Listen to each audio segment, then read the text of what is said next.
Bueno, muy buenas tardes. Bienvenidos al primer webinar de APAFIC 2023. Desde la Asociación de Profesionales de Fibrosis Quística estamos muy contentos de comenzar un nuevo ciclo de webinar para nuestra asociación, APAFIC, en la cual seguimos aprendiendo y estudiando acerca de esta patología. A nivel personal, para mí, estoy muy contenta y es un placer presentar a un amigo y compañero de la Facultad de Ciencias Médicas y compañero de la Residencia de Pediatría del Hospital de Niños Sor María Ludovica, el doctor Matías Epifanio. El doctor Matías Epifanio es gastroenterólogo y nutricionista infantil. Sus títulos fueron otorgados también por la Sociedad Brasileña. Es especialista en nutrición enteral y parenteral pediátrica. Es profesor de la Universidad de la Facultad de Medicina en Porto Alegre. Tiene maestría y doctorados otorgados por dicha universidad y diversas publicaciones relacionadas a esta patología. Y actualmente se desempeña como gastroenterólogo infantil en el servicio de fibrosis quística del Hospital Santo Antonio y São Lucas de Brasil. Así que, Matías, es un honor contar con vos hoy en este webinar. El título de su conferencia es Páncreas en la era de los moduladores, tema que la verdad que estamos muy atentos e interesados en saber acerca de estas novedades, porque a nivel personal soy neumonóloga pediatra, estamos muy orientados capaz en la parte neumonológica y estaría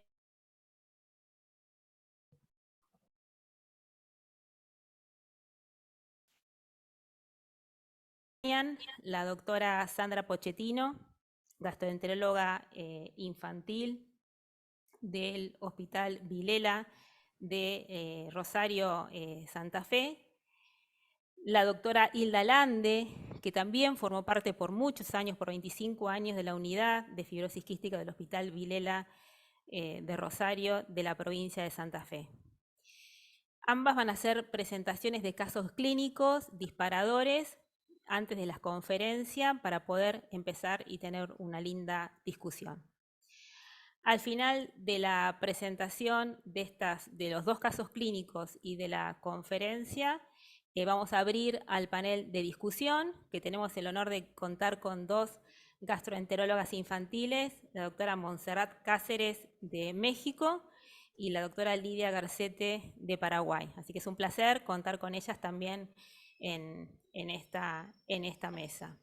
Vamos a coordinar la mesa, Sandra, y bueno, quien les habla, Virginia de Alessandro, que soy neumonóloga pediatra del Hospital de Niños Sor María Ludovica de La Plata. Luego de estas tres presentaciones, vamos a abrir al panel de discusión y vamos a hacer todas las preguntas y discutir de manera muy cordial y preguntar y interactuar entre todos para poder enriquecer este webinar. Ustedes van a ver en el icono abajo de preguntas y respuestas que pueden abordar ahí las preguntas para poder realizarlas al final. Bueno, no quiero sacar más minutos y comenzamos con la primera presentación del caso clínico de la doctora Hilda Lande. Hola, buenas tardes a todos.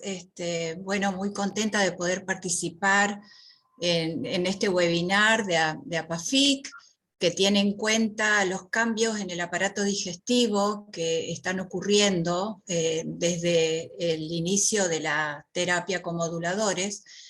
Y para este propósito voy a presentar el caso de una paciente que va a cumplir en junio 7 años, es una niña que nace con 2 tripsinas inmunoreactivas elevadas al nacimiento, se diagnostica la enfermedad, siempre lo hacemos con 2 test del sudor, pero recuperamos nada más que un valor, que es el que nos dio elevado, 69 de cloro.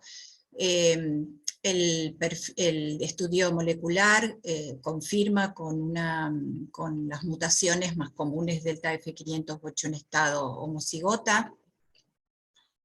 La evaluación de la función pancreática recién se la hizo a los 4 meses porque había cierta negación de la enfermedad, dado que la nena estaba con muy buen estado general de parte de los padres, no del equipo médico obviamente, y recién acude a la consulta a los 4 meses. Estaba alimentada con pecho exclusivo, tenía buen crecimiento puntoestatural y allí nomás ya obtuvimos un Van de Kammer, que es lo que habitualmente nosotros hacemos para evaluar la esteatorrea, y en conjunto con una elastasa, el Van de Kammer de 4,7 gramos, y una elastasa que estaba en un rango de moderada insuficiencia, entre 100 y 200. Igualmente con semejantes hallazgos, empecé el tratamiento para la insuficiencia pancreática con enzimas, vitaminas, etcétera, sales, sodio, etcétera. En el laboratorio general tenía una leve anemia, una albúmina suficiente, las vitaminas ahí D3 estaban disminuidas y el hepatograma estaba normal.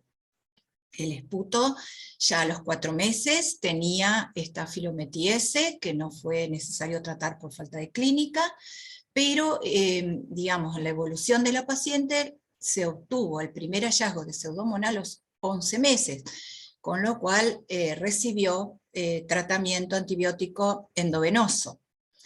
La insuficiencia pancreática de la paciente con la terapia de reemplazo enzimático estuvo a lo largo de la evolución muy bien controlada. Lo que sí estuvo muy afectada desde el punto de vista pulmonar, con exacerbaciones frecuentes que requirieron diferentes tratamientos orales y endovenosos con antibióticos, además del tratamiento de base con tobramecina inhalada, citromicina, pulmozyme, etc. Padeció durante estas exacerbaciones reflujo gastroesofágico que era clínico, recibió tratamiento médico en varias oportunidades con IBP y domperidona, de acuerdo a la necesidad. Y a los 6 años, casi 6, empieza con la doble terapia, lumacaftor y bacaftor. En esa época se pudo importar el Orkambi. Luego, cuando tuvimos ya el Lucaftor, se cambió a esta misma medicación, teniendo, luego de pocos meses de comenzado con Lucaftor, unos valores de elastasa de 230 y un Van de Kammer de 1 gramo. Estos estudios, hasta ahí yo no había hecho ningún cambio, el crecimiento de la nena era muy adecuado, no tenía clínica digestiva de ningún tipo. En junio del 2022 ya repito los valores porque estoy muy interesada en realmente en saber qué es lo que pasa con los moduladores y la función exocrina del páncreas. Aclaro que tengo pacientes, pero con moduladores que no son adherentes al pedido que les hago de juntar la caca y de evaluar la elastasa, ¿no?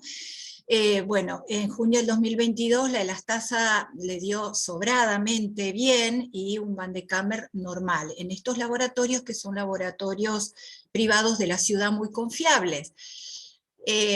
Yo, digamos, ante estos hallazgos y con la intención de descender la dosis de terapia enzimática, repito, en otro laboratorio que es del hospital, y me da en septiembre del 2022, ya con la triple terapia, obtengo una elastasa de 220, un Van de Kammer normal.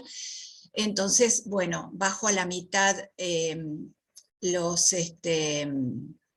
valores de PERT. En febrero de 2023, que sería ahora, ya repito estos valores para ver qué pasaba, ¿no es cierto?, bajando las dosis a la mitad, y me encuentro con una elastasa excelente y un Van de Kammer feo de esteatorrea.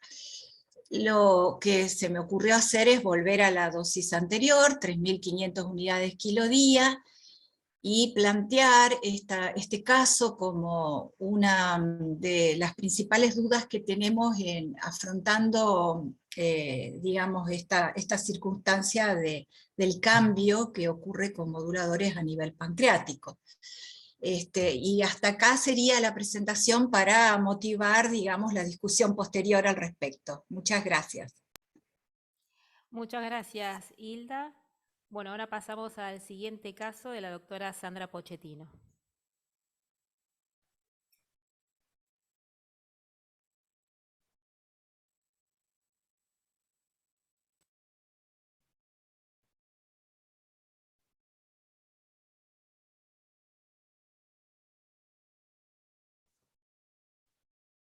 Bueno, buenas noches a todos. ¿Pueden ver la presentación allí?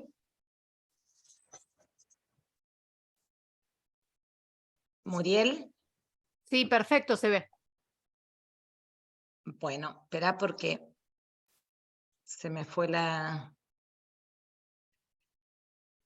No me toma la presentación con diapositivas. A ver, ahí sí.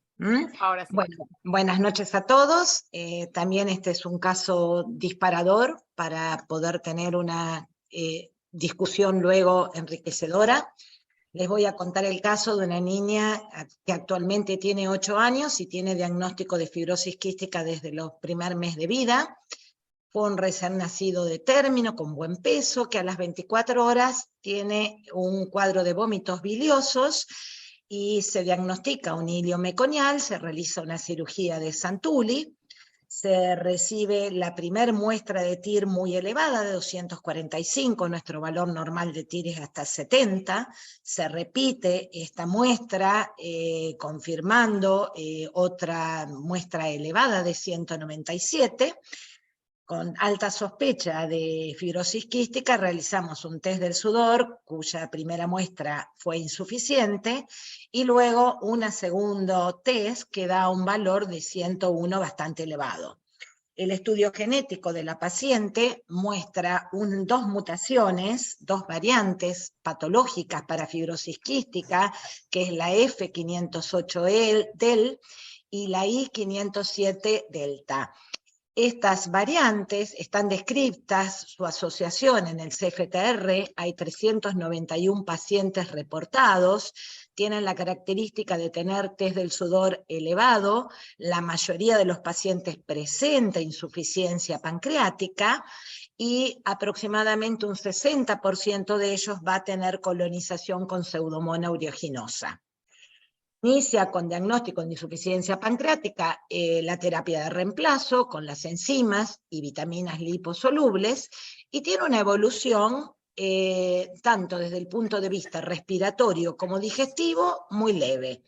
Tiene un adecuado progreso ponderal, algunos episodios de constipación crónica y dolor abdominal recurrente que tienen respuesta con el polietilenglicol y con cambios dietarios, una afectación hepatobiliar leve, no es de jerarquía, solo barro biliar, por lo cual recibe el ácido urso deoxicólico, y finalmente en noviembre del 2021 inicia la triple terapia. Podemos ver los cambios fundamentalmente a nivel de la clínica respiratoria y a nivel de los parámetros del BEF. Vemos cómo a partir del año 2019, donde la niña empieza a hacer sus primeras espirometrías, el valor en el 2019 era de 85, mantiene valores similares en el año 2020-2021, y cuando inicia la triple terapia hay un salto significativo hasta alcanzar un valor de BEF del 105%. Con respecto a las, segundo que voy a quitar aquí, con respecto a las colonizaciones y a los aislamientos respiratorios, esta niña tuvo aislamiento de estáfilo meticilino sensible, un episodio por año, en algunos años negativos, un solo aislamiento de Pseudomonas aeruginosa, y en los años 2020 y 2021, 2 aislamientos tanto de estáfilo metisensible como de metiresistente en ambos años. Posteriormente, con el inicio de la triple terapia, solo un episodio en el 2022 y ninguno hasta el momento. Con respecto a los parámetros antropométricos, desde el inicio de la triple terapia, que lo ubicamos aquí, luego de octubre del 2021, ustedes ven que esta niña siempre mantuvo peso y talla adecuados y con un índice de masa corporal con buen Z-score, que no se modifica demasiado con el inicio de la triple terapia y es más, desciende un poquito, pero particularmente debo recalcar que esta niña no tenía una alimentación demasiado saludable. Con sus episodios de constipación logramos que ella abandone un poco los hidratos de carbono y que agregue una alimentación con más frutas, verduras, legumbres, etcétera, lo cual, si bien no mejoró el índice de masa corporal, está teniendo un buen crecimiento en peso y en talla y con una alimentación más saludable. El test del sudor, que tiene una caída rotunda y que es un buen marcador de que el modulador tiene un efecto a nivel molecular.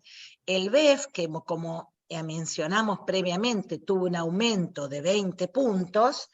Y con respecto a la analítica del aparato digestivo, vamos a ver acá algo que nos sorprendió bastante. Iniciamos previo a la terapia con una elastasa fecal de 15, que a un año de tratamiento se repite y tenemos una elastasa de 400. A pesar de que esto nos había producido una enorme alegría y satisfacción ver este resultado, no modificamos las enzimas, teníamos en ese momento aún, al igual que el caso de Hilda, un Van de Kamer todavía elevado, y repetimos esta elastasa que nos da un valor nuevamente de insuficiencia. Remarco que todas las elastasas fueron realizadas en el mismo laboratorio, que este valor de 400 el laboratorio lo chequea, al igual que el valor de 6, 3 meses después. A pesar de eso, nosotros dudamos de la posibilidad de que la elastasa pueda fluctuar de esta manera. Pero bueno, esto lo dejamos para la discusión y para compartir entre todos. Con respecto a las vitaminas, no hemos tenido grandes cambios, ha fluctuado entre valores de deficiencia leve y un poquito por encima del valor normal, y no hemos tenido grandes cambios desde el inicio de la triple terapia. Bueno, finalmente todas las preguntas las vamos a conversar cuando terminemos dejar de compartir, cuando terminemos la exposición de Matías. Bueno, muchas gracias Sandra por la presentación del caso y bueno, vamos a dar comienzo a la conferencia del doctor Epifanio. Bueno, buenas noches a todos. Primero quería agradecer a Sandra y a Virginia y a la asociación por la invitación. Para mí es una alegría enorme poder estar charlando con colegas de Latinoamérica y principalmente de Argentina. Es una alegría realmente muy grande compartir con Virginia, que somos muy amigos y creo que por eso en realidad me convidó, porque somos muy amigos. Primero quería agradecer mucho a la asociación y no sé si voy a aportarles muchas cosas nuevas, pero ya la experiencia que ustedes tienen, pero bueno, lo importante sería el intercambio de conocimientos y la charla que después se puede generar, me parece que es lo más interesante. También quería pedir disculpas, seguramente van a encontrar algunos acentos y algunas formas de hablar un poco diferentes. Hace 20 años que vivo en Brasil, así que seguramente algunos acentos y algunas palabras me van a salir en portuñol. Entonces, bueno, les pido disculpas por ese tema. El tema que me pidieron entonces es páncreas en la era de los moduladores. Aquí tienen mis conflictos de interés, pero no hay ninguna interferencia para esta charla. Entonces lo que Sandra y Virginia un poco charlamos era hablar un poco de la fisiopatología pancreática, ya que no todo el mundo aquí es gastroenterólogo, hablar un poquito sobre la terapia de reposición enzimática, que es el tema que nos permite entender mejor, digamos, todo lo que hablamos recién de la elastasa fecal y los moduladores, algunos aspectos nutricionales que son importantes sobre esa terapia, hablar evidentemente sobre los moduladores y el páncreas, qué pasa, y algunas cosas de futuro me parece que son interesantes para tenerlos en cuenta. Bueno, Entonces, como ustedes todos saben, la expresión del CFTR en el páncreas exócrino es muy determinante, es muy importante, y no tiene tanta influencia sobre como en otros órganos, como puede ser el pulmón o la parte de la vía aérea en general, sino tiene mucha implicancia el CFTR de la relación en qué nos determina. Y el páncreas de por sí ya tiene una anatomía particular. Ustedes ven que tienen pocos ductus y ductos excretores hacia la luz intestinal, y 80% del volumen glandular es páncreas exócrino, ¿no? Entonces, esa anatomía particular del acino y del ductus intercalar nos determina una fisiopatología muy particular. Aquí vemos algunas imágenes histológicas, pero recordad que el CFTR se expresa principalmente en los ductos intercalares, y también es fundamental la secreción de bicarbonato. Sabemos que la secreción de bicarbonato en adultos es aproximadamente entre 500 a 800 mililitros por día en adultos, con lo cual eso neutraliza la acidez gástrica y permite que esas enzimas pancreáticas funcionen, ¿no? Entonces es muy importante la función de secreción de bicarbonato, y después vamos a ver un poquito por qué eso es determinante en la parte de las enzimas pancreáticas. Voy a pasar aquí un poquito, que tengo voy a sacar esto acá, que lo tengo justo acá. Ahí está. Bueno, las proteínas, básicamente, sabemos que tenemos muchos simógenos pancreáticos que secretamos. Entre tanto, en las enzimas pancreáticas tenemos una sola, que las proteasas, pero tenemos varias pepsinas, tripsinas, pinotripsinas y elastasas que son secretadas en la luz intestinal en niños normales, y estas tienen una acción, una activación a través de las endopeptidasas o aminopeptidasas que están en la luz intestinal. Esto es muy interesante por una activación y seguridad. Lo mismo en las grasas, tenemos muchas enzimas pancreáticas de lipasas diferentes y carboxiesterasas que no tenemos en las enzimas pancreáticas. ¿Por qué estoy repitiendo esto? Porque muchas veces vamos a encontrar una incapacidad de la absorción, y está debido, bueno, a la limitación que tenemos con las enzimas pancreáticas, ¿no? Tenemos una lipasa gástrica también, que funciona entre un 5 o un 30% de esa lipólisis, pero es fundamental la cantidad de la función de diferentes enzimas pancreáticas que en los chicos con fibrosis quística y con insuficiencia pancreática no se encuentran. También tenemos en la parte de los carbohidratos, es un poco más simple, pero tenemos también que pensar que funcionan mucho las disacaridasas que están en el epitelio del intestino, por lo cual tener un buen epitelio con una buena vellosidad es muy importante para esa absorción de esos carbohidratos. Entonces, gráficamente aquí está mostrado que la amilasa no precisa tanto de activación, pero sí toda la parte de proteínas. Entonces, la secreción de tripsinógeno necesita la activación de enteropeptidasas intestinales. Entonces ustedes ven aquí un mecanismo de seguridad.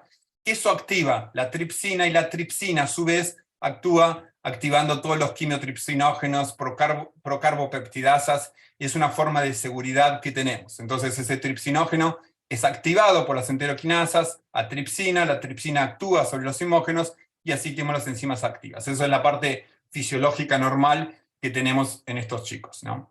Pero la anatomía del páncreas y el CFTR, como ustedes saben muy bien, nos causa una deshidratación de esa secreción, un espesamiento de esas secreciones, con los cuales tenemos una obstrucción de esos ductos interlobulares y principalmente de los ductos secretores, ¿no? Entonces aquí se establece ya la fisiopatología de este daño pancreático, y ustedes saben que ese daño pancreático ya ocurre intraútero, ¿no? Entonces, donde tenemos una obstrucción, una dilatación, una fibrosis de ese páncreas, y tenemos ya dados histológicos en neonatos, prácticamente, donde se produce una lipofibrosubstitución de ese tejido pancreático muy claro, y ya Dorothy Anderson ya describía claramente que era fibrosis quística del páncreas, donde ya se ven esos quistes, claro, por esa dilatación y esa fibrosis en ese páncreas. Esas alteraciones son intraútero asintomáticas, ¿no? Y ya por reuniendo varios, la bibliografía en general reconoce que el 60% de los chicos que van a ser insuficientes pancreáticos ya lo son con 6 semanas, y eso es un dato muy interesante. La evolución de esa insuficiencia pancreática se establece ya en los primeros meses y es progresiva, donde ya tenemos un 80% de esos niños con insuficiencia pancreática alrededor de los 6 meses, y el 95% de los chicos que van a ser insuficientes pancreáticos ya lo son con 12 meses. Es interesante, claro que las mutaciones clase 1 y 2 o 3 es sumamente más frecuente, pero tenemos muchas veces mutaciones 1, 2 o heterocigotis o homocigotis con delta F508 que comienzan suficientes pancreáticos y después claramente evolucionan para insuficientes pancreáticos, ¿no? Entonces siempre nos recordamos que los pacientes suficientes pancreáticos muchas veces pueden hacer complicaciones como son las pancreatitis agudas recurrentes y que vamos a ver más adelante. Este artículo sobre Sullivan es muy interesante sobre un grupo de pacientes bastante numeroso y ver la evolución de esos niños sobre la insuficiencia pancreática a lo largo del primer año. Es un tema muy interesante porque ahí es donde tenemos que estar atentos en esos pacientes y seguirlos bien de cerca, sobre todo la parte antropométrica. Cuando vemos la relación de cómo tenemos los datos, la función del CFTR, hay varios estudios, varios métodos, pero claramente surge la elastasa fecal como el mejor, más sensible, un poco más específico y evidentemente de forma indirecta. Y bueno, vamos a hablar un poquito de la elastasa fecal, ya que está relacionado claramente con la parte pancreática. Ustedes ven aquí que hay otros métodos que se utilizan, principalmente sales biliares, la absorción de gordura, de grasas a nivel sanguíneo, pero son más para estudios, para publicaciones científicas. No es tan claro que tengamos eso en la práctica en el día a día. Un poquito más sobre eso, tanto ESPGHAN como NASPGHAN reportan cómo vemos esa parte exócrina, ¿no? Y de los métodos indirectos, claramente lo que ustedes comentaron, ¿no? La quimiotripsina, el estatócrito y la elastasa fecal. Siempre recordando que la quimiotripsina y el estatócrito tienen varias limitaciones, ¿no? Son menos sensibles y menos específicas que la elastasa fecal. Por otro lado, son más fáciles y más baratas de tenerlo. Y muchas veces vemos una variabilidad muy importante en el estatócrito, ya que nos muestra una sola muestra de feces, de gordura, de grasas en las heces, entonces muchas veces no es tan fidedigno. Pero bueno, cada método tiene sus limitaciones y eso tenemos que tenerlo bien en cuenta cuando vemos esos pacientes, ¿no? En general, este metaanálisis y revisión sistemática nos muestra que la sensibilidad de la elastasa fecal es de muy buena, 96%, en una especificidad muy buena también, y se determina clásicamente en la literatura como elastasa fecal acima de 200 y menor de 200 como suficiencia y como insuficiente. Muchas veces hay algunos datos medio tricky, digamos así, medio que tenemos que tener cuidado cuando no tenemos el diagnóstico todavía cerrado de esos pacientes, o sea, lo que el likelihood de ese paciente tenga o no fibrosis quística, eso puede alterar los falsos negativos, entonces podemos tener falsos negativos y positivos muy altos en esta elastasa fecal, con lo cual evidentemente siempre vemos con diferentes, en la parte clínica, la parte genética, la parte de laboratorios, con varias informaciones para llegar muchas veces a las conclusiones en estos pacientes. Pero bueno, encontré este artículo que un grupo americano sugiere, es muy discutido, después vi que hay varias cartas de lectores a esa publicación criticando un poco esto, pero una provocación de clasificar esa disfunción pancreática en diferentes niveles. Cuando leí este artículo me pareció un poco criticable esta parte que, por ejemplo, aquí, si tenemos una disfunción pancreática con menos de 100 de elastasa fecal y un coeficiente de absorción mayor de 93, si no tenemos síntomas podemos no usar enzimas pancreáticas, eso es discutido, pero bueno, es una forma de ver si tenemos disfunción del Van de Kammer, elastasa fecal. Es un poco una forma de clasificar que puede ser útil en algunos casos, pero sirve más una parte más anecdótica de publicación científica. Creo que lo más importante es, como vamos a charlar seguramente después, ver el paciente como un todo, y muchas veces las chicas también comentaron, Nilda y Sandra, esa variación que encontramos en el elastasa fecal y en el Van de Kammer, y ni hablar del esteatócrito y la quimiotripsina, que aumenta muchísimo. Quería poder traer este slide únicamente porque hay otras causas de la elastasa fecal baja, no es solamente relacionado a fibrosis quística. Traje aquí varias otras causas, y sobre todo en pacientes con más edad es más frecuente. Aquí el consenso inglés de insuficiencia pancreática nos muestra que la prevalencia de elastasa fecal baja, eso puede ser transitorio, pero muchas veces es frecuente. Lo traigo, ¿por qué? Porque es un tema interesante para pensar en otros diagnósticos diferencial cuando no cierra para fibrosis quística, pensar en otras situaciones clínicas. Muy bien, vamos a hablar un poquito ahora de la terapia de reposición enzimática. Claramente mudó la sobrevida de estos pacientes. Varias publicaciones ya desde siempre nos muestran que el uso de enzimas pancreáticas es fundamental, es determinante. Tenemos varias aprobadas en Europa, en Estados Unidos, se destaca evidentemente el Creón, es lo que más se utiliza, por lo menos acá en Brasil, es la única que se utiliza acá en Brasil y creo que en varios países de Latinoamérica. Tenemos dos de nomenclaturas, una europea y una americana. Ustedes ven bien que tiene un poco de diferencia en cuanto a las unidades específicas.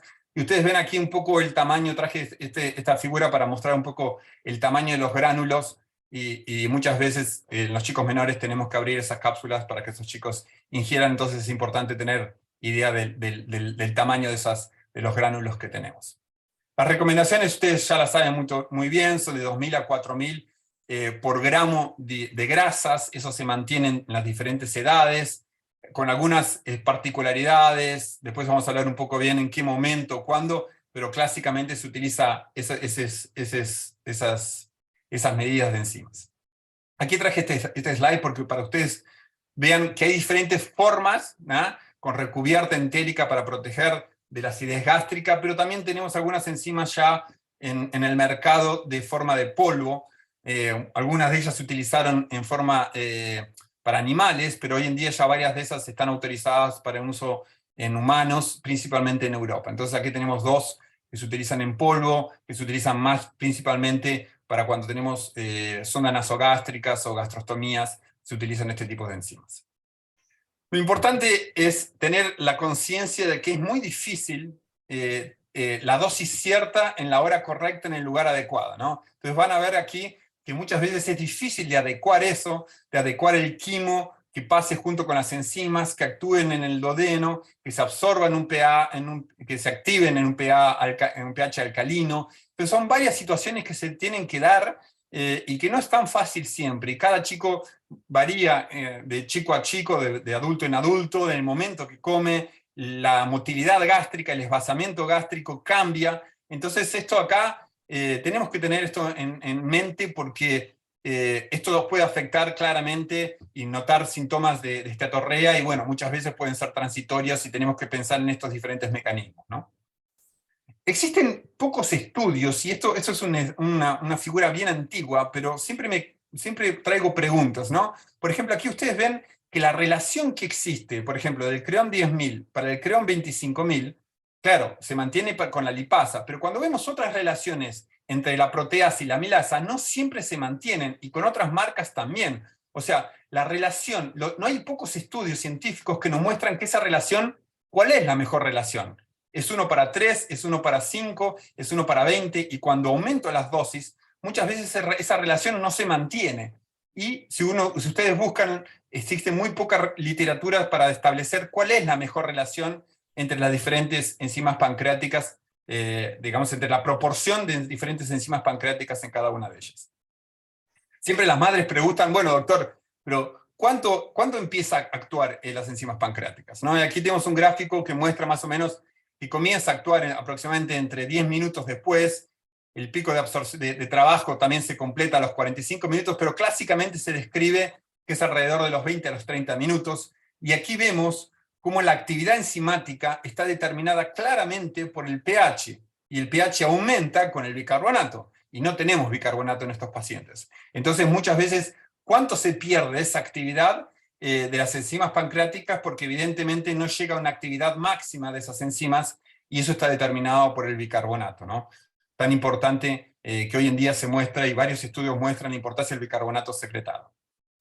Muchas veces se cuestiona así, ¿cuánto realmente absorbemos en todos los pacientes? Y ese trabajo holandés siempre lo traigo cuando hablo de enzimas pancreáticas, porque en Holanda, un servicio muy bueno allá en Ámsterdam, y un estudio mostró que en 1.719 pacientes, cuando le hicieron el Van de Cámara a estos pacientes, el coeficiente de absorción, 25% de estos pacientes tenían un coeficiente de absorción menor al 85%. O sea, y lo estaban tratando bien, no es que los tratan mal en Holanda, los tratan igual que nosotros, y tenían un porcentaje muy alto de coeficiente muy bajo, los que los llamó mucho la atención. Y cuando decían, bueno, pero ¿qué hacemos con esos pacientes? Esos pacientes que tenían el coeficiente menor de 85%, la primera intervención de los médicos era ¿cuál? Aumentar las enzimas. Ustedes ven que eran ya de los 1.700, eran 170 pacientes. Y aquí les muestro, ¿qué hacían los médicos? Bueno, aumentaban las enzimas, o le aumentaban las enzimas o empezaban un inhibidor de bomba de prótons. Entonces aquí ven cuando, bueno, ¿qué pasaba con esos chicos? Evidentemente no había ningún otro cambio en las enzimas y mejoraban solamente muchos por aumentar el inhibidor de bomba o aumentar un poco las enzimas. Cuando no mejoraban esos pacientes, entonces ustedes ya ven, ya quedaron menos. ¿Qué pasaba? Le aumentaban las enzimas, pero sí, ahí le aumentaban por kilo las enzimas y pasaban a 6.000 y ya disminuía ese número, esa cantidad de chicos que tenían el coeficiente menor. Y ya cuando no, esos 18 pacientes que no mejoraron con esa segunda, ni con la primera, ni con la segunda intervención, tuvieron que aumentar más las enzimas, y bueno, estos chicos ya tenían claramente diferencias en las medidas antropométricas, ya tenían menos peso, tenían menos estatura, y tenían menos relación de peso por estatura en esos chicos. Entonces, muy interesante. Y ahí siempre surge la pregunta, ¿no? Ustedes ven en el consultorio una enorme variabilidad en la respuesta a la terapia de enzimas. ¿Y eso por qué será? Entonces siempre se pregunta, ¿está relacionado con la dosis, con el tránsito intestinal, con el supercrecimiento bacteriano que estos chicos tienen, falta de adhesión, inflamación de la mucosa, variabilidad interindividual principalmente de la secreción biliar? Después vamos a ver cómo eso afecta la diferente secreción biliar en la absorción intestinal. Aquí voy a traer un estudio del grupo español muy bueno, del grupo de Joaquín, que rápidamente hicieron dos publicaciones, una in vitro para llegar a cuál es la dosis ideal de enzimas pancreáticas, y después utilizaron esa dosis ideal en vivo, y a partir de ahí surgió aquel app, digamos, que se utiliza hoy en Europa para seguir las enzimas pancreáticas y para recomendar conforme la relación de los alimentos. Voy a pasar rapidito este tema porque es un tema importante. Entonces, la variabilidad era en un modelo in vitro, variando las enzimas pancreáticas, variando el pH intestinal y la concentración de sales biliares, cómo eso cambiaba. Entonces utilizaron en varios lugares con diferentes alimentos y veían cuánto el pH intestinal y cuánto la concentración biliar modificaba esa dosis ideal. Y a partir de ahí lo utilizaron, esa dosis ideal, en pacientes en vivo, y bueno, lograron con diferentes alimentos y vieron que la dosis en vitro era muy similar a la dosis in vivo. No voy a traer aquí ven todos los centros que participaron y los resultados, no voy a entrar sobre eso, quería traer un poco más las conclusiones. Vieron la escala de Bristol para ver las heces, hicieron un modelo de regresión para ver qué influenciaba más, y sorpresivamente mostró que el tránsito intestinal es lo que probablemente determina muy importantemente el coeficiente de absorción. Entonces las conclusiones de ese artículo mostró que la dosis óptima in vitro era muy parecida a la dosis individual, que los resultados sugieren que las características de los alimentos, entonces por eso cada vez más se da hincapié a conocer los alimentos y la cantidad de grasas que tienen, era mucho más importante y no tanto las características individuales. No fue encontrada asociación entre el coeficiente de absorción y de escala de Bristol, y también lo único que mostró significativamente asociación era el tránsito intestinal. Cuanto mayor tránsito, mayor el coeficiente, y no hubo relación sobre inhibidor de bomba o la edad de esos pacientes.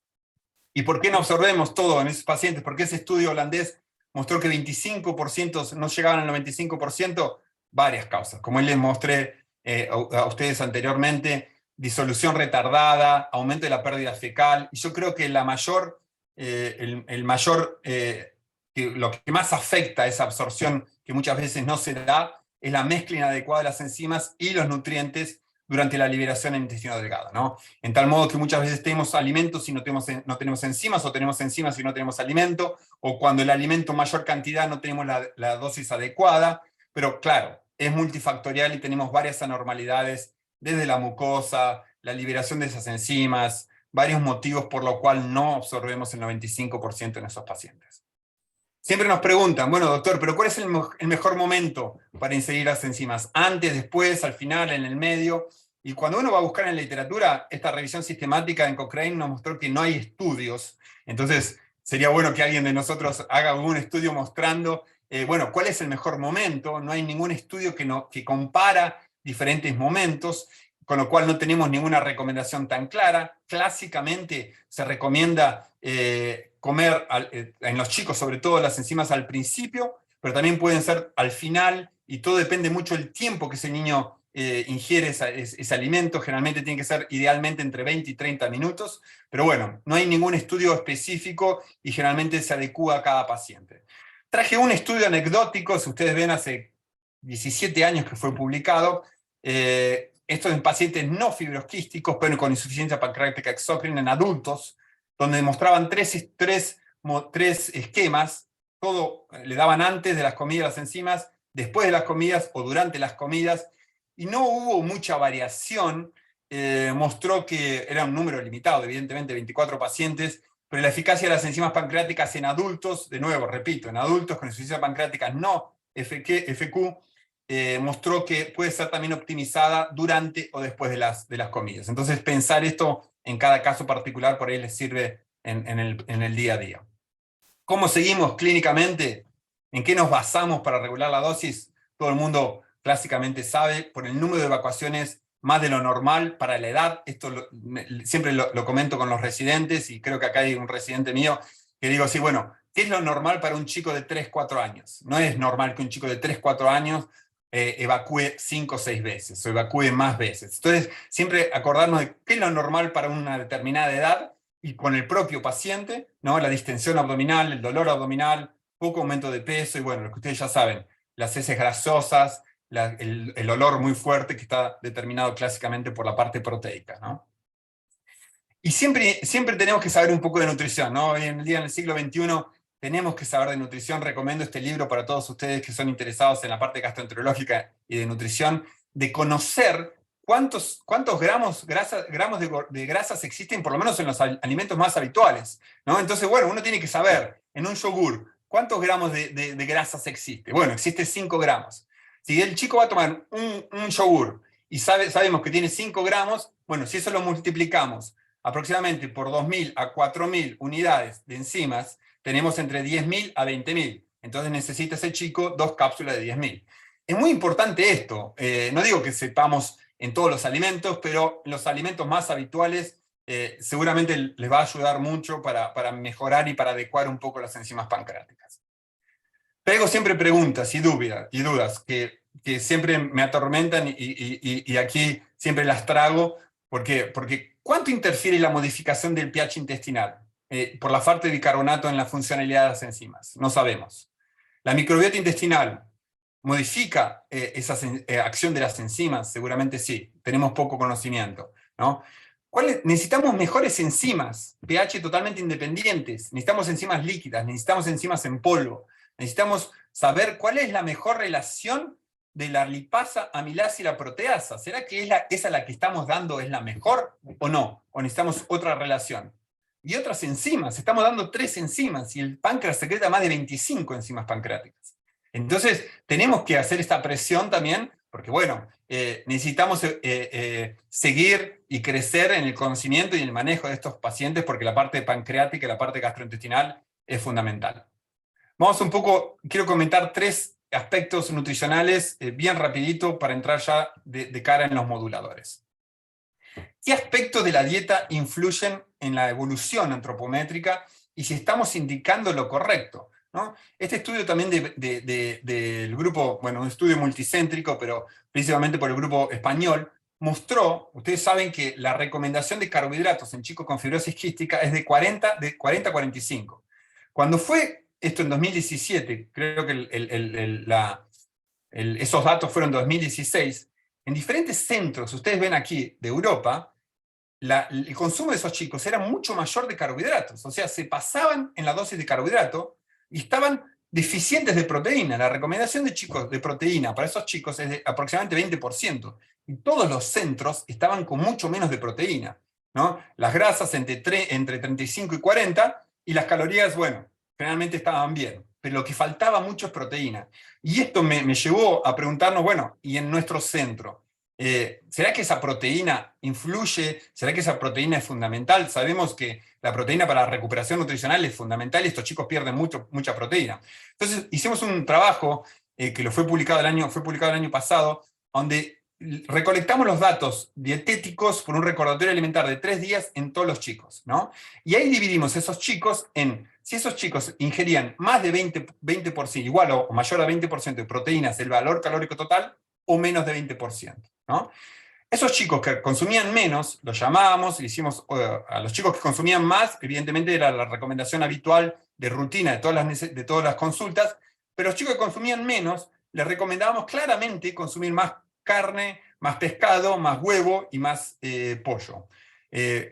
Orientación básica, pero consumo mayor de proteínas, y después vimos esto con otro recordatorio alimentar, hicimos todos los datos antropométricos 3 meses después, y esto nos llamó mucho la atención. Entonces, les traigo aquí rápidamente los resultados, que fueron, sí, nuestro grupo en general, el chico consumían 16% de proteína, acá en basal, y aquí están todos los pacientes, ¿no? Entonces tenemos pre y post de los 3 meses, y lo que varió después de la recomendación, claramente fue el aumento de proteínas. Ustedes van a notar que no hubo un aumento o por lo menos significativo en la carta de calorías, aumentó sí calorías, pero no significativamente las calorías fueron aumentadas. Pero cuando vimos específicamente los chicos que consumían menos de 20% de proteína, cuando los vimos 3 meses después, esos chicos crecieron, ganaron peso, ganaron tanto de peso para edad, altura para edad y índice de masa corporal, ganaron dados estadísticamente significativos. O sea, solamente aumentarle las proteínas,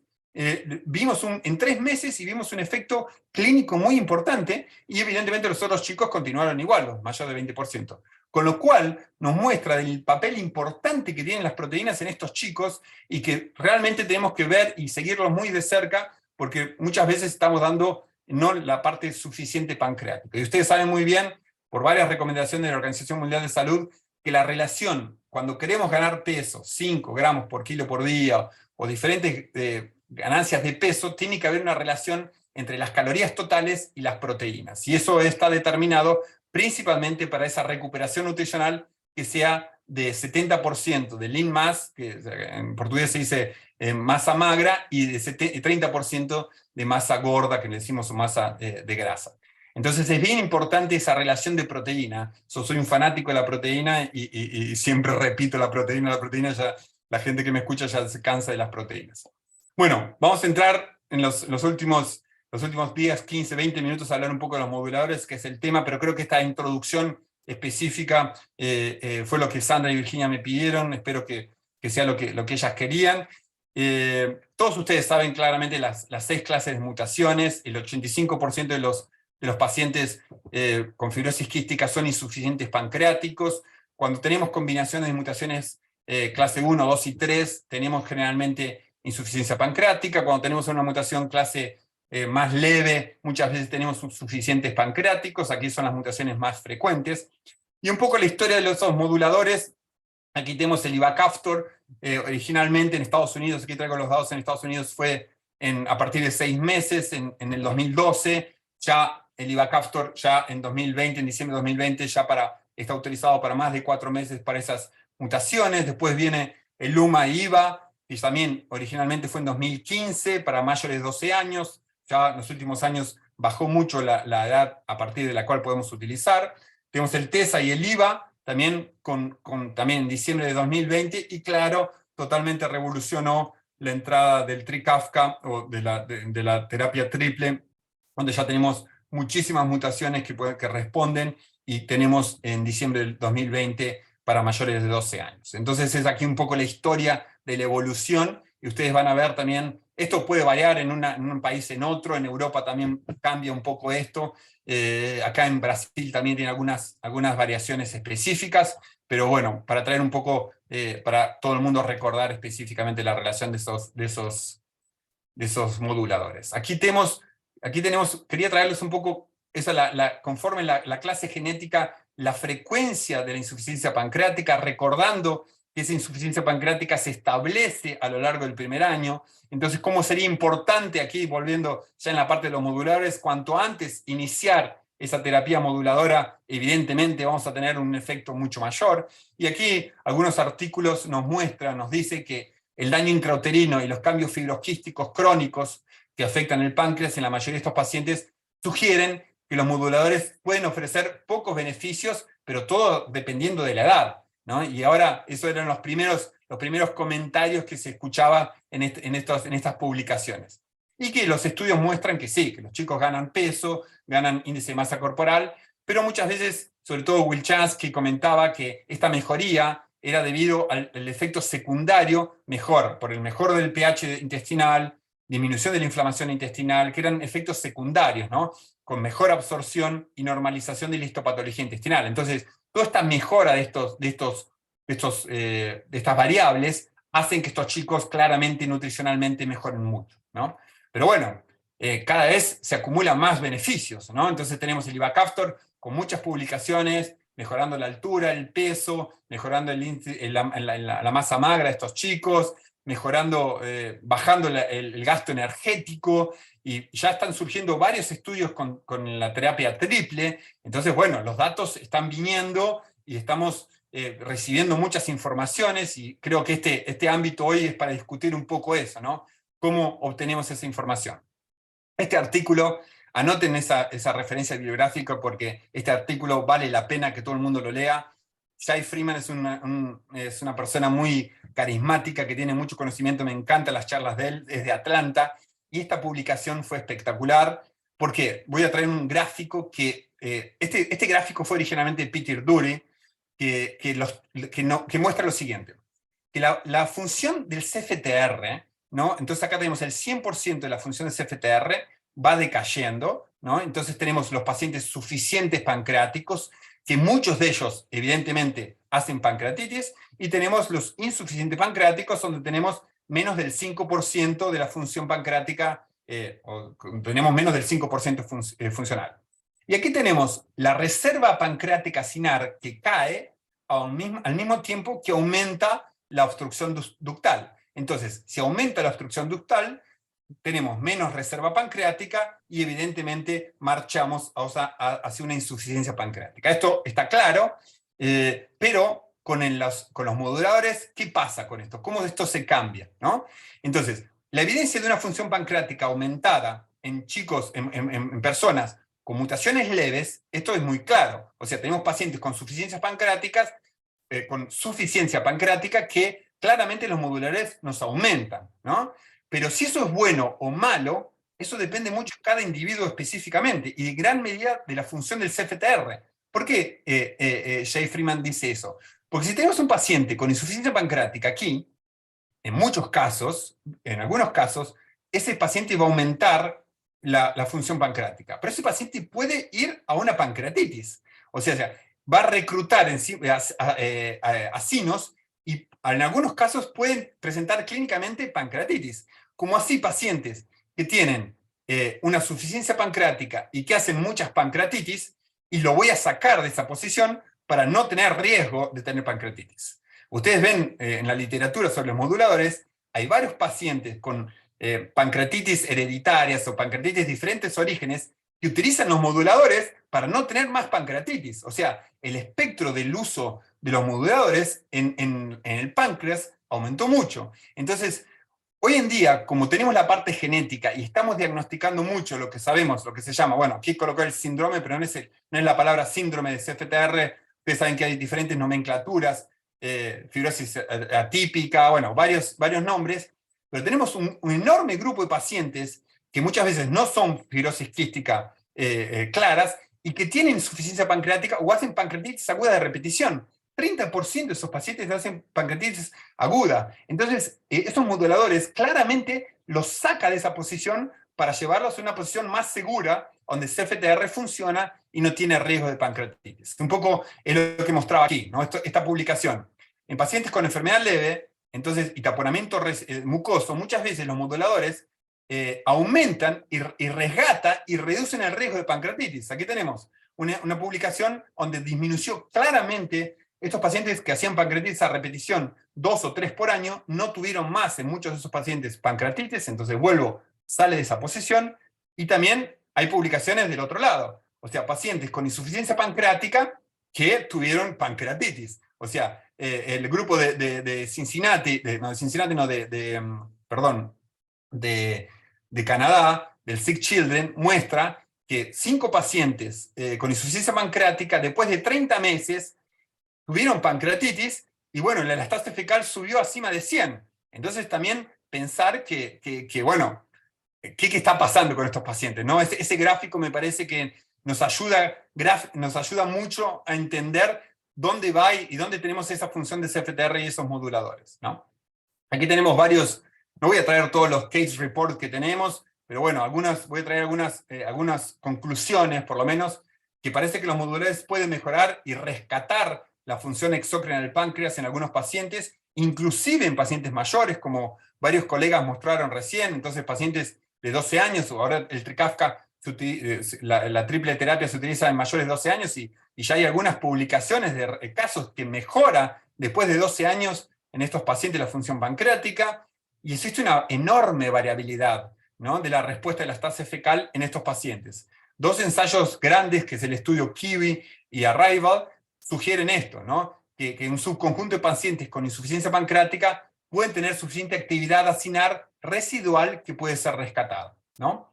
Y dada esta variabilidad, los enfoques de la terapia enzimática para estos pacientes es muy variable, y hasta ahora no hay estándares, o sea, no hay nada para recomendar. Entonces seguramente va a surgir la pregunta, bueno, Matías o Hilda o Sandra, ¿qué hacemos? ¿Le bajamos las enzimas? ¿Le reducimos las enzimas? Bueno, ahí entra un poco la experiencia y la parte clínica artesanal de la medicina, pero recomendaciones en este tipo por ahora no hay, ¿no? Y un tema fundamental que creo que tenemos que tener, tener claro, que es la relación de diabetes y los moduladores. Porque ustedes saben que la insuficiencia pancreática está directamente relacionada con mayor incidencia y presentación más joven de la diabetes, y la diabetes está relacionada evidentemente con la disminución de la supervivencia y la mortalidad temprana. Esto está claro, ¿no?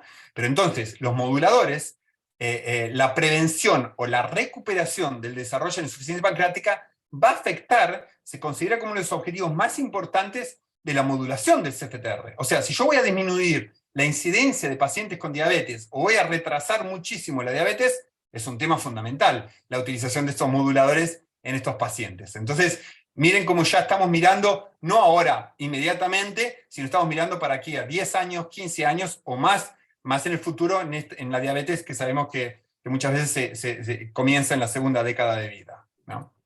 Bueno, y no podía dejar de decir que muchas veces la retirada inadecuada de las enzimas pancreáticas evidentemente nos puede llevar a complicaciones relacionadas con la deficiencia de vitaminas liposolubles y de macronutrientes, ¿no? A pesar de un patrón normal de las heces, porque sabemos que no es tan fácil diagnosticar esteatorrea, no es tan fácil, los métodos que tenemos no son 100%, ni el Van de Kamer, ni la elastase fecal, ni el esteatócrito, tienen muchas limitaciones. Entonces tener en claro esto, ¿no? Que bueno, no tenemos que causarle una deficiencia de micronutrientes y de vitaminas liposolubles en estos pacientes. Y también que la retirada de esas enzimas, muchas veces, no doctor, pero antes era constipado y cuando bajé las enzimas mejoré mucho. Bueno, no confundir esto, tratar la constipación o el estreñimiento con una malabsorción. O sea, esas heces normales y no duras, muchas veces es por falta de enzimas pancreáticas. Entonces tener cuidado en esto, siempre lo tenemos que tener bien claro, ¿no? Los próximos pasos, 2 o 3 slides, también quería mostrarles aquí. Tenemos varias futuros enzimas sobre la adrolipasa, Enzinspira, que son tal vez, aquí las traje, sobre otras enzimas pancreáticas extraídas de levaduras, y la Enzinspira tal vez sobre bacterias, pero bueno, ahí todavía no tenemos nada concreto, están todavía en diferentes fases de investigación.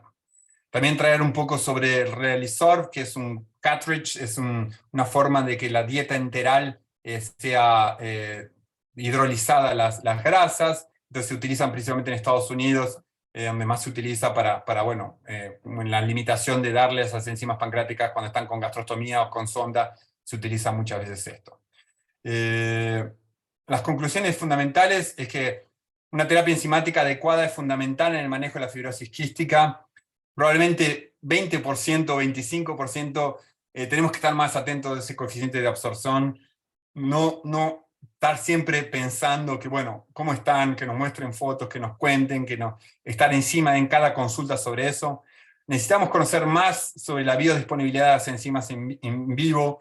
Necesitamos, la clínica de la mala absorción puede ser muy engañosa. Igual que tengamos mucha experiencia, tenemos que estar siempre atentos y debemos sospechar siempre. Y claro, se abre otra nueva era con los moduladores y el sistema digestivo. Entonces, invito a todos a estudiar y a compartir experiencia, porque creo que nadie tiene mucha experiencia en este tema. Bueno, la gente de Israel hace mucho que utiliza moduladores, entonces es la gente que más experiencia tiene, pero bueno, vamos entre todos aquí unidos en Latinoamérica a compartir experiencias, y los que salen beneficiados con seguridad son nuestros pacientes.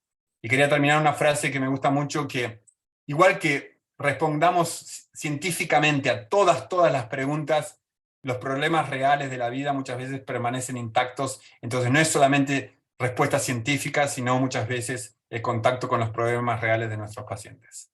Muchas gracias.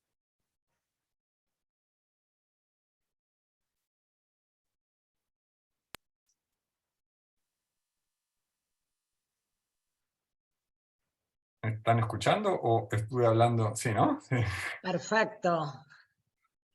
Bueno, excelente, Matías. La verdad que tu charla estuvo fantástica. Hiciste una repasada de histología, fisiología del páncreas, agregando mucho de tu experiencia personal y, por supuesto, una muy buena posición acerca de qué le pasa al páncreas con los moduladores, ¿sí? Mi primer pregunta va a apuntar hacia si has tenido hasta el momento pacientes fibroquísticos con recuperación de la función pancreática. Bueno, tuvimos un paciente que sí aumentó, no tengo mucha experiencia, no sé cuánto, en los 2 centros que yo trabajo creo que tenemos a lo sumo, no sé, entre 15 pacientes, no tenemos tanta experiencia con moduladores, y pocos tenemos con la terapia triple, que está ahora cada vez mayor y más entrando aquí en Brasil. Entonces no tengo tanta experiencia. Esos pacientes, en todos le estoy pidiendo la tasa fecal, en todos tengo la expectativa de que aumente, pero bueno, principalmente creo que porque todavía está con mayores de 12 años esta terapia triple, creo que muchas veces en estos pacientes no es tan probable que aumente tanto, y sin chicos menores, entonces muchas veces estamos esperando utilizar en edades tempranas, pero no, tengo solamente un paciente que recuperó un poco, fue entre 150, 180, le hicimos un pequeños ajustes, pero solamente un paciente en esos pacientes que tengo, no tengo mucha más experiencia en eso. Bien, mi otra pregunta es una reflexión a partir de tu charla. Evidentemente, nosotros, como vos dijiste al inicio, los moduladores parecía que al páncreas no lo tocaba, ¿sí? Que el páncreas no modificaba y que el progreso ponderal era porque ya no tenía tantas pseudomonas, tanto estáfilo, y mejoraba la función respiratoria. Hoy estamos cambiando y hoy estamos viendo otra cosa. Pero a partir de toda esta introducción de la fisiopatología divina que hiciste, mi pregunta es, ¿nos alcanza la elastasa para medir lo que le pasa al páncreas y a la absorción? ¿La absorción es todo el jugo pancreático o cuánto hay del enterocito, cuánto de las sales biliares? ¿Está? Entonces me gustaría reflexionar con vos acerca de esto. Bueno, creo que todo el panel puede reflexionar porque realmente no hay una respuesta para eso. Creo que sí, Sandra, tu colocación es sumamente interesante, y creo que sí. Creo que no sé cuánto podemos recuperar. Ese gráfico que nos muestra la funcionalidad del CFTR sería ideal tenerlo en cada paciente, ¿no? ¿Cuánto podemos recuperar de ese paciente? Inclusive en los neumonólogos me parece que también le encantaría tener esto, digamos así, pero bueno, creo que es un combo, ¿no? Es un combo, el paciente es un combo, y todo lo que podamos mejorar, en tanto, sobre todo la microbiota. Me parece que la microbiota y la inflamación intestinal es enorme, probablemente es una de las enfermedades que más inflamación intestinal causa.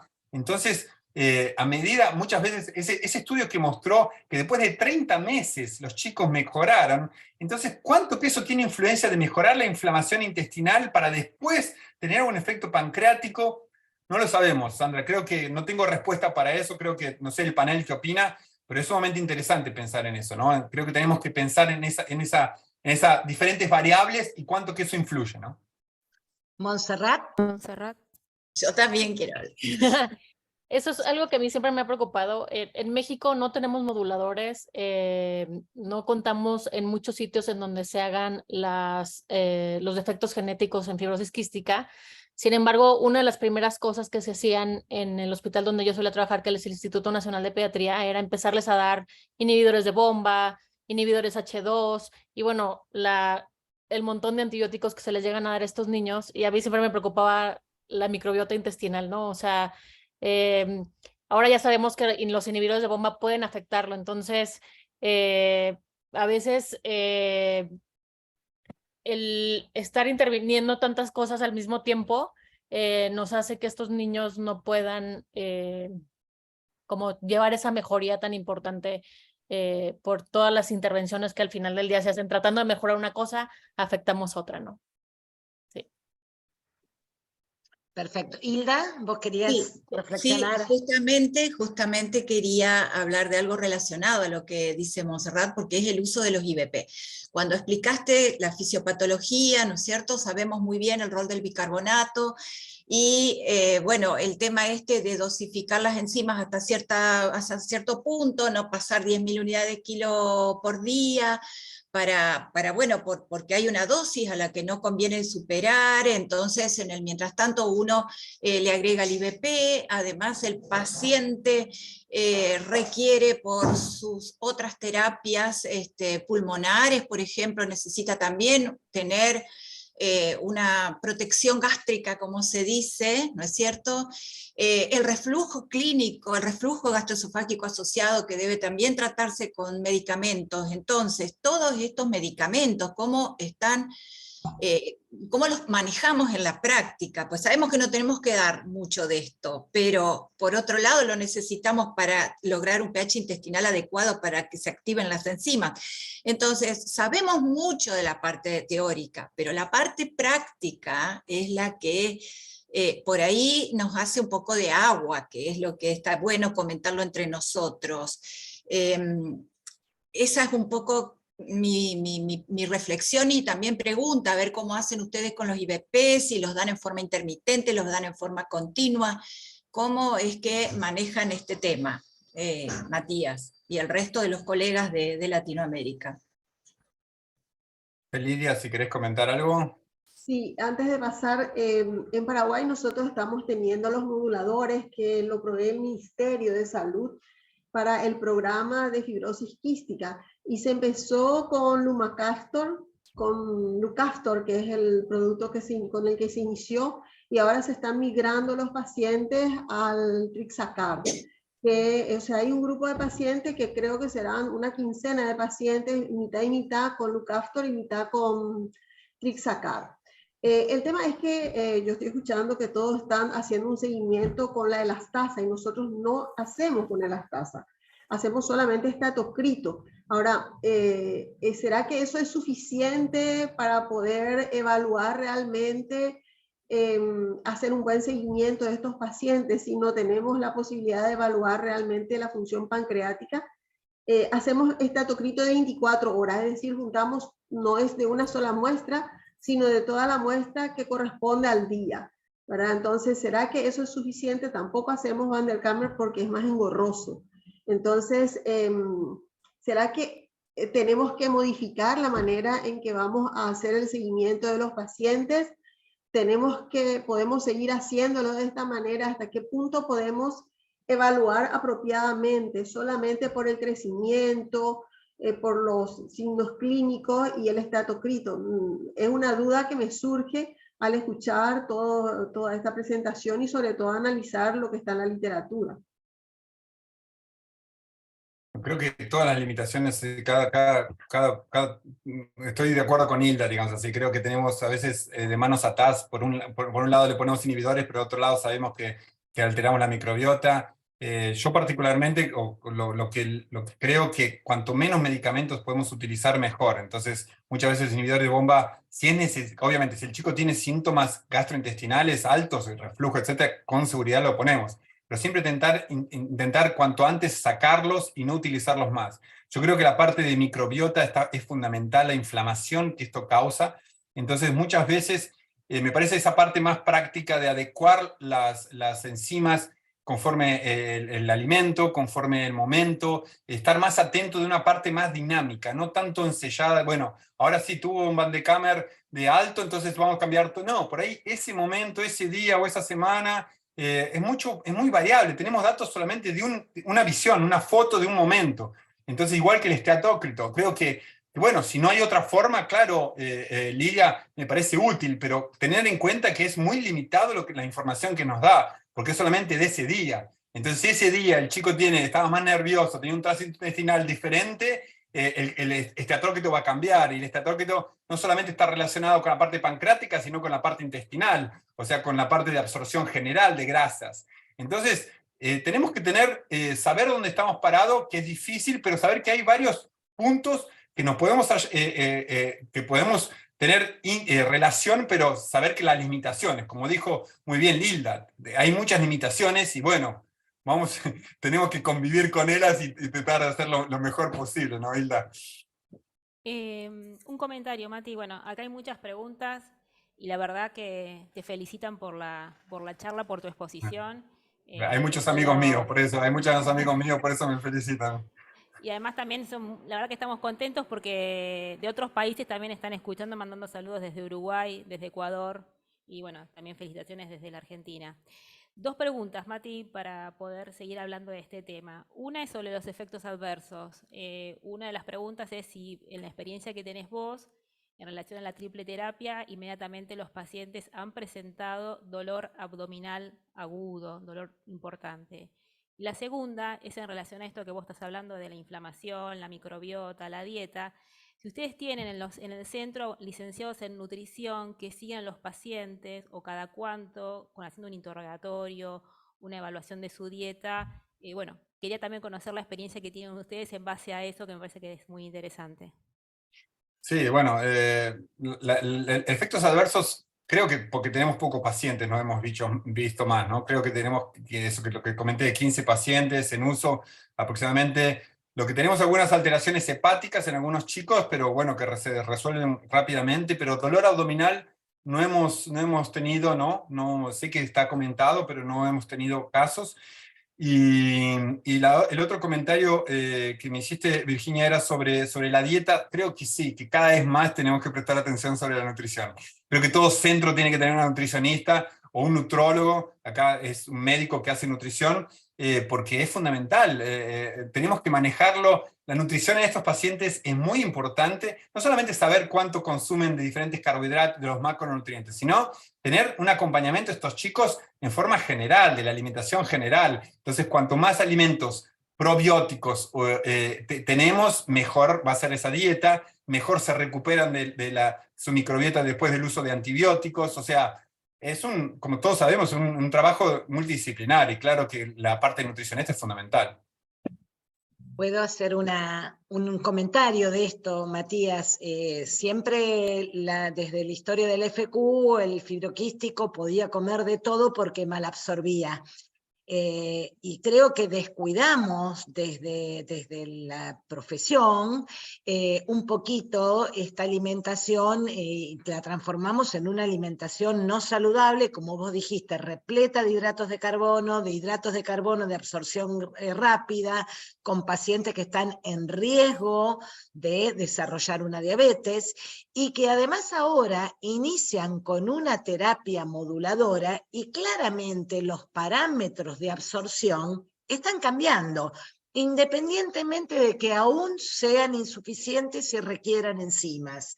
Entonces, esos pacientes que hacen un crecimiento tan rápido, empiezan con sobrepeso, empiezan con obesidad y no lo sé si en algún momento no pueden agregar también patología de tipo dislipémica o, por ejemplo, hipertensión arterial por comer con un exceso de sal en pacientes que claramente han modificado su test del sudor.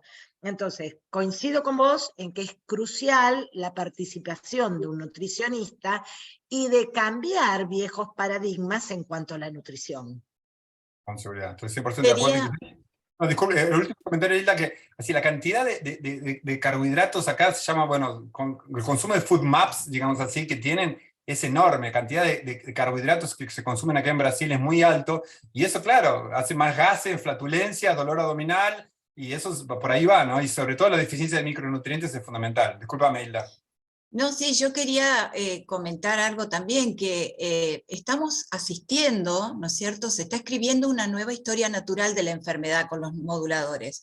O sea, lo vemos en cuanto a la sobrevida. Entonces, hago una reflexión respecto de que este descuido que hacíamos de la calidad de los nutrientes, inclusive de las grasas, ¿no es cierto?, de las grasas saturadas y todo esto, era porque la expectativa de vida no era demasiado alta. Ahora empieza a tener importancia estas enfermedades metabólicas, ¿no es cierto?, que son las que van a empezar a padecer estos pacientes.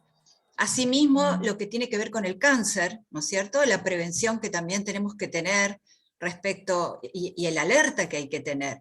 Y otro comentario que es a través de lo que he leído, en lo que se ha comentado sobre los pacientes que están con triple terapia, la importancia que le tenemos que dar al dolor abdominal. En los pacientes, por ejemplo, insuficientes pancreáticos que están con triple terapia, sobre todo cuando son jóvenes, cuando son muy chicos, porque pueden recuperar la función acinar pancreática, cosa que hasta ahora no sabíamos que era tan así, y desarrollar, como dijo antes Matías, pancreatitis. Entonces, siempre tener mucha alerta, y nuevamente sobre la parte práctica quiero enfatizar en que el paciente fibroquístico con dolor abdominal hay que descartarle el episodio de pancreatitis porque, bueno, tiene su morbilidad, no tanto la mortalidad, porque no son pancreatitis graves como las que conocemos de otras etiologías, pero sí en cuanto digamos, al diagnóstico, ¿no? O sea, no pensar que esto es una constipación, sino que tiene un episodio de pancreatitis, y también saber que con el tiempo esto tiene otro tipo de repercusión. Al respecto a esto voy a hacer una pregunta del público para el panel, y preguntan si en pacientes adultos con suficiencia pancreática, también creo que esto podría ser para la población pediátrica, cuando inician tratamientos con moduladores y presentan un cuadro de pancreatitis aguda, si estaría recomendado bajar la dosis o suspender el modulador. Creo, a ver cuál es la opinión del grupo. Les tiré una bomba.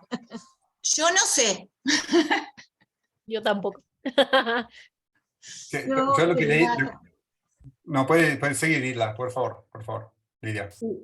No, yo percibo que hay una gran euforia en este momento entre los pacientes que están recibiendo la triple terapia.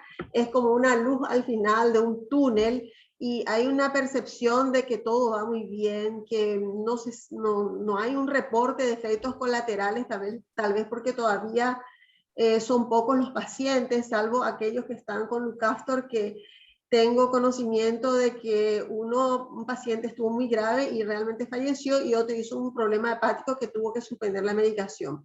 Pero son 2 pacientes. Entre los que están con la triple terapia, hasta ahora no hay ningún reporte, todo es como un entusiasmo, como una ilusión, como una percepción de que es la panacea, la maravilla, ¿verdad? Tenemos que ir observando seguramente a lo largo del tiempo, y estos son los desafíos que vamos a tener que ir seguramente con la experiencia de aquellos países que tienen más tiempo, iremos viendo seguramente la manera de proceder, pero por el momento debemos ser cautelosos. Seguramente tendremos que retirar cuando tenemos dudas, ¿verdad? Porque no tenemos todavía evidencias sólidas que nos orienten sobre cómo actuar apropiadamente. Excelente reflexión, Lidia, coincido totalmente. Personalmente creo que si uno piensa en la fisiopatología de ese episodio de pancreatitis aguda en un paciente insuficiente y que ahora toma un modulador, lo que está pensando es que esa proteína llegó a la membrana, empezó a actuar y permitió secretar un número de enzimas, ¿sí? Y esto puede, este número excesivo de enzimas puede producir la inflamación. Personalmente creo que suspendería el modulador hasta el restablecimiento del paciente y luego vería de ir colocándolo a menores dosis, pero no es una recomendación, sino que es una reflexión. No he tenido ningún paciente con pancreatitis y no hay nada todavía descrito como para poder que podamos hacer una recomendación basada en evidencia. No, de acuerdo, inclusive las recomendaciones del manejo de esa pancreatitis en las publicaciones de Friedman dice que tiene que ser igual el manejo habitual de una pancreatitis, medicamentoso o medicamentoso, tiene que ser el mismo manejo y como dijiste muy bien, Sandra, prudentemente sería suspender porque si le mantenemos y esa pancreatitis pasa necrohemorrágica o más grave, evidentemente tenemos que actuar con cautela como comentaron ustedes. De todas maneras, esta cuestión que vos mostraste, ¿no? que fantástico, cómo el insuficiente pancreático recupera función y hace pancreatitis, y el suficiente que tenía pancreatitis deja de hacerlo. Esto nos está marcando que allí hay todavía un lugar muy grande para la investigación y para el conocimiento que todavía está bastante oscuro, ¿no?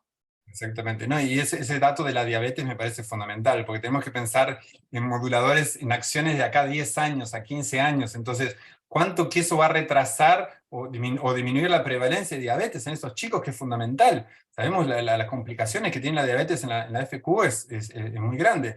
Entonces, esos efectos, inclusive creo que los moduladores en el páncreas no solamente se van a estar relacionados solamente eso que dije, todo el cuadro de pacientes que tienen una mutación y hacen pancreatitis, que no es fibrosis quística, pero tienen una mutación exclusivamente, es enorme ese grupo de pacientes. Entonces, pensar que, bueno, inclusive creo que hoy en el futuro, probablemente nuestros ambulatorios van a ser más de estos pacientes que de pacientes con fibrosis quística, porque, bueno, esos pacientes, y ahí, ¿cómo es el manejo de esos pacientes? ¿Qué hacemos, no?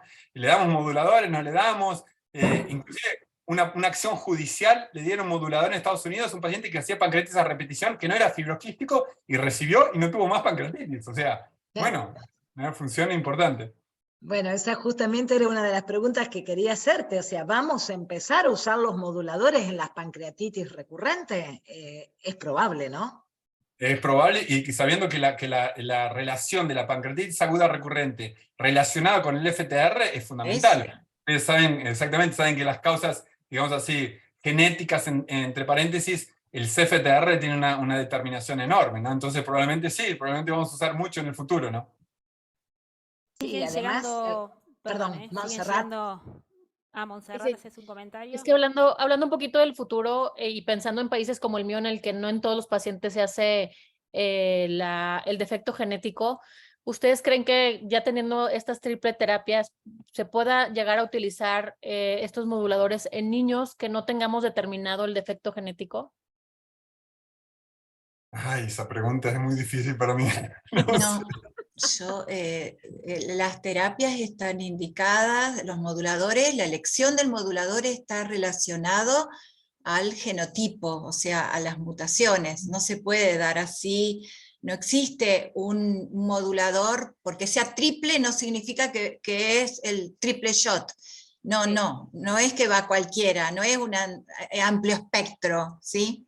No, las terapias con moduladores están dirigidas al tipo de mutación. Virginia, ¿querés hacer alguna pregunta del público? Sí, no, hay un montón, distintos comentarios. Muchos de los comentarios son en relación a los estudios, al estatoquirito, muchos también en relación a que tienen pacientes y experiencias en centros en los que los pacientes están recibiendo la triple terapia y que no hay modificaciones en la elastasa, en los valores de elastasa. Ujú. Y hay una pregunta que también es para Matías y también para Hilda y Sandra, que bueno, han presentado sus casos clínicos, es si existe o han visto alguna relación entre la mejoría del test de sudor y los cambios en el índice de masa corporal post triple terapia. ¿Podés repetirla, perdón? Si existe mejoría en los valores del test de sudor y cambios en el índice de masa corporal post triple terapia. También Sí. teniendo en cuenta la relación de ustedes con los casos clínicos que han presentado.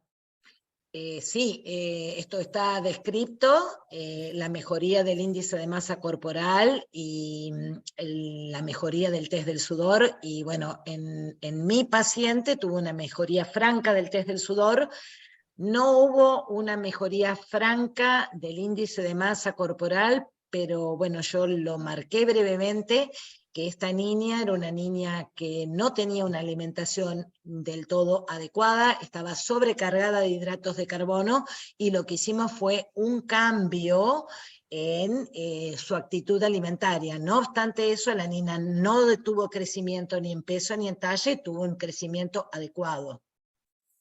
En mi paciente, que yo no detallé la evolución de la parte pulmonar respiratoria con la terapia con moduladores, lo voy a comentar ahora, fue excelente, o sea, ella dejó de tener esas exacerbaciones frecuentes que tenía, en realidad, bueno, no tuvo más pseudomonas, el BEF se mejoró, eso en lo respiratorio.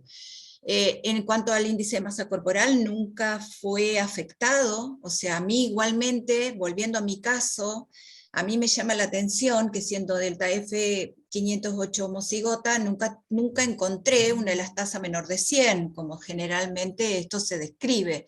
Siempre tuvo, antes de los moduladores, tuvo elastasa de, por ejemplo, la primera a los 4 meses tenía 168, pero bueno, es verdad que pudo haber tenido menor valor cerca del año, como dijiste perfectamente, Matías, que los que van a ser insuficientes pancreáticos a veces tardan unos meses en hacerla, y bueno, yo no le hice el chequeo mes a mes porque una vez que la diagnostiqué ya le puse el tratamiento y ya no necesité, ya no estaba con la, digamos, en la mente la necesidad de chequear la elastasa para ver cuándo se hacía insuficiente. Directamente se la puse, le puse la terapia, ¿verdad?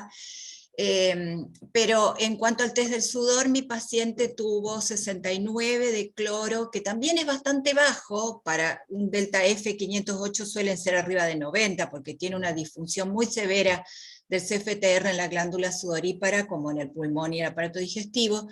Pero bueno, ese es el valor que tenía, y en el post-terapia llegó a 48.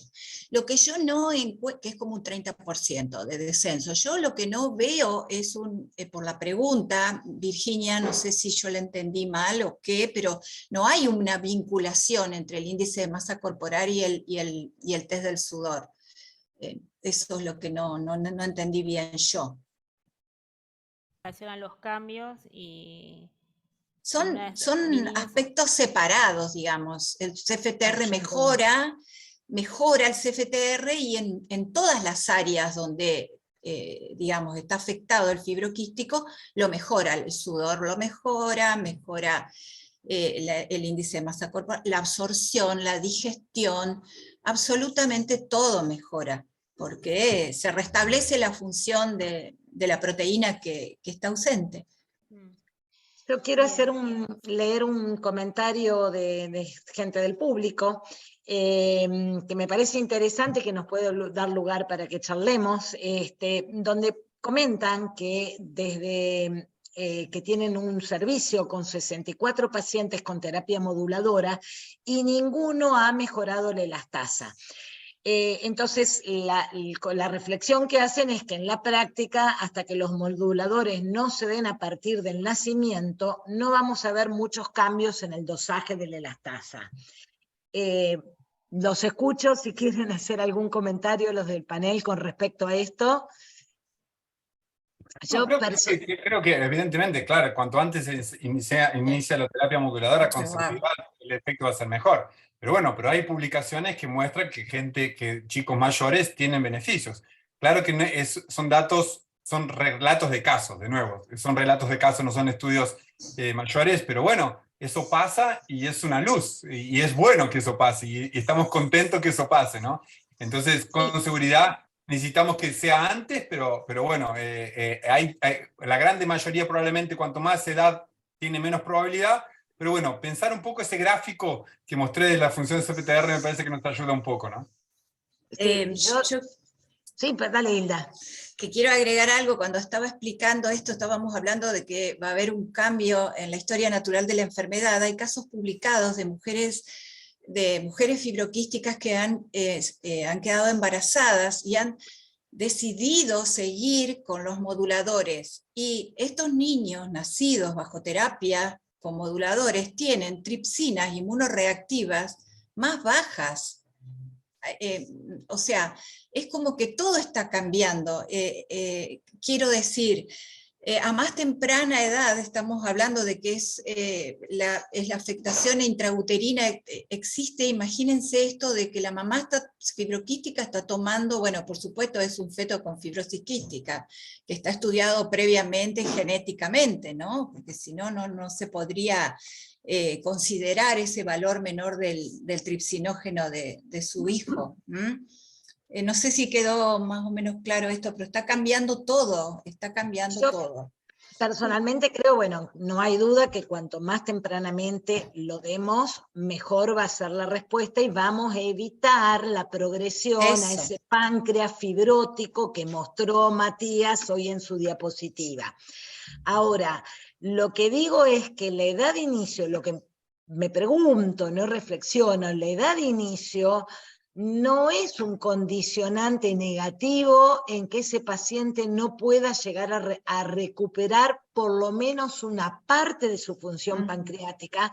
Incluso hoy los trabajos hablan de suficiencia, insuficiencia, y algunos ya introducen el término ese páncreas intermedio. Claro. Yo veía tu caso clínico, Hilda, que tuvo una recuperación de la elastasa muy significativa, pero era una niña que no había iniciado con elastasas menores de 100. Era una niña catalogada como insuficiente porque era menos de 200, pero evidentemente tenía una masa de acinos pancreáticos mayor quizás que otros pacientes. O sea, recordemos que es muy poca la cantidad de acinos pancreáticos que son necesarios para alcanzar el escalón de la suficiencia. Por encima de un 10% es suficiente para que el páncreas más o menos se las arregle para llevar a cabo su función. Inclusive varios dicen 5%, que más de 5% ya sería suficiente, ¿no? Por lo menos ese artículo. También leí 2%, 2%, decimos siempre en las clases. Sí, es muy noble. Entonces yo digo, muchos de estos pacientes podrán quizás recuperar algo de su función pancreática, ¿verdad? Entonces no solo va a depender de la edad de inicio del modulador, sino también desde qué piso estoy arrancando. Exactamente, eso es de acuerdo. Y nos mostraba eso, digamos así, en qué momento comienzo y cuántos tiene de funcionalidad, que no sabemos. Es difícil saber cuál es la funcionalidad remanescente y acinos remanescentes de ese páncreas. Pero lo que quiero traer a tona es lo siguiente, que pensar que el efecto benéfico no es solamente en ese momento con el elastase, tenemos que pensar en el futuro, porque cada vez vamos a descubrir otros efectos, como ese CFTR no está solamente en el páncreas, no está solamente en el pulmón, está en otros lugares, y la parte del CFTR endocrina, por ejemplo, es importante con la diabetes, entonces es importante pensar eso también. Por otro lado, creo que si bien la evidencia no es muy sólida, la información que habla de que un paciente que era insuficiente empieza a tener pancreatitis, eso ya implica que hay una acción a nivel pancreático. Y a la inversa, el paciente que tenía pancreatitis, que era suficiente pancreático, hay datos de que realmente hay una acción a nivel pancreático. Como decían, la SFTR está en todos los sitios. Entonces no podemos negar y no podemos solamente evaluar a través de la elastasa la acción de los moduladores a nivel pancreático.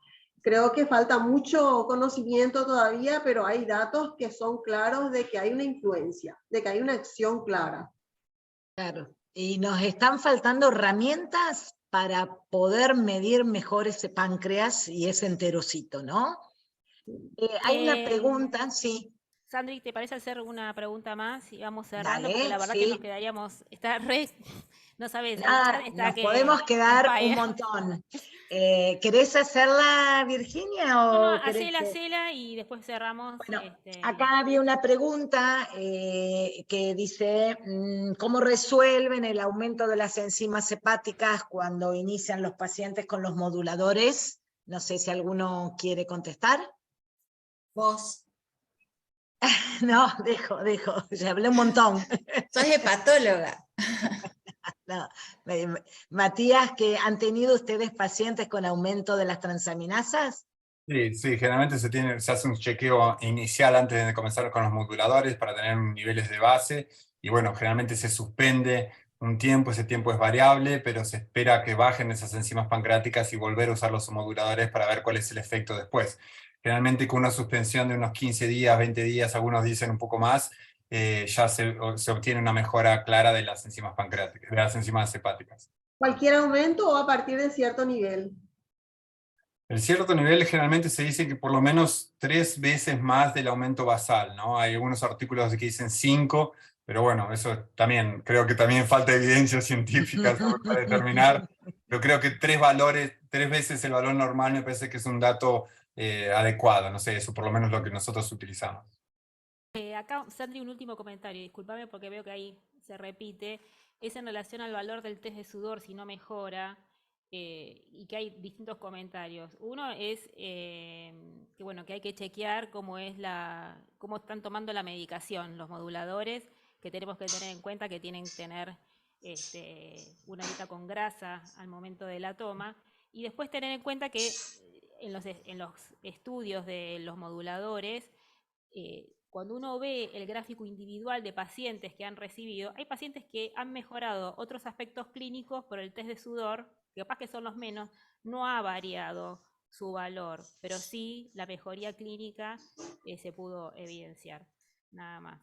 Así que bueno, si te parece, Sandra, Bien. vamos cerrando. Vamos cerrando. Bueno, la verdad que hay un montón de preguntas más que han quedado allí. Les pedimos disculpas si algunas no las pudimos leer. La charla estuvo muy interesante. Creo que da para que nos sigamos reuniendo en nuevos encuentros. Los invito a todos. Y bueno, creo que es un gran desafío. Creo que en este momento los gastroenterólogos empezamos a entusiasmarnos mucho más con los cambios y las respuestas a los moduladores, pero que aún tenemos un camino muy largo por recorrer, tenemos puntos muy oscuros que no tenemos respuesta, y mi reflexión es que seamos cuidadosos, que no nos apuremos a suspender enzimas, a hacer suspender vitaminas, ni a hacer cambios importantes en nuestros pacientes, porque a veces no hacer nada es mejor que hacer algo y que no sea lo correcto. Sí estoy confiada, es que en los próximos años puedan salir mucha más bibliografía que nos empiece a dar una medicina basada más en la evidencia, porque por el momento lo que estamos haciendo es un camino muy ligado a una experiencia en tiempo real. Les agradezco a todos el panel por habernos dado todo este tiempo, especialmente a Matías, que has dado una charla preciosa. Me encantó estar con las chicas de Paraguay, de México, y bueno, a Hilda la tengo acá cerquita. Virginia, gracias por tu tiempo, tu visión desde el alvéolo pulmonar, junto con nosotros, y bueno, y a todos los que nos estuvieron escuchando, les agradezco muchísimo en nombre de APAFIC, y esperamos pronto poder volver a organizar algo. Y bueno, no sé si alguien quiere hacer algún comentario.